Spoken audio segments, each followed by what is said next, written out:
चला मग आता मी गव्हाचं दळण करायला तर कसं सांगू का, आमच्या गावाकडं थोडा जर पाऊस पडला तर लगेच लाईट जाते आणि थोडं जर वारं सुटलं मग तर लाईट गेलीच.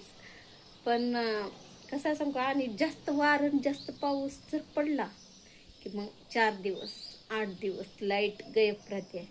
मग त्याच्यासाठी का, आणि आम्हाला कसं आहे सांगू का, दळण करून दुसऱ्या गावाला दळायला जावं लागतंय. एक तर आमच्या गावात पाण्याची सोय नाही, एक तर गिरणी तर काय कोणतर घेईन, पण बघता बघता बक्कळ 35 वर्ष झालं गाव बसलेलं आहे, 30-35 वर्ष झालं, तरी पण काय गिरणी वगैरे नाही होती. ते पण 4 दिवस चालली, एकाची बंद झाली.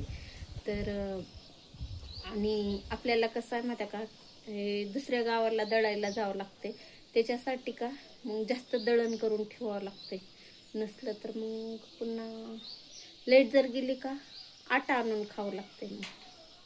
मग ते नाही सवय आटा खायची तेवढी, त्याच्यामुळं का जास्त दळण करून ठेवते. आणि हे गहू का माझ्या आईच्या शेतातली आहेत बरं. तर आपल्या चॅनलला आमच्या गावाकडचे व्हिडिओ तुम्ही बघत जावा बरं, आणि लाईक करत जावा आणि सबस्क्रायबर करत जावा आणि आम्हाला सपोर्ट करा. सपोर्ट म्हणजे सबस्क्रायबरवर ना, तर सबस्क्रायबर नक्की करा आणि आपल्या चॅनलला लाईक करा. आणि असंच आमच्या गावाकडचे छान छान व्हिडिओ बघा बरं.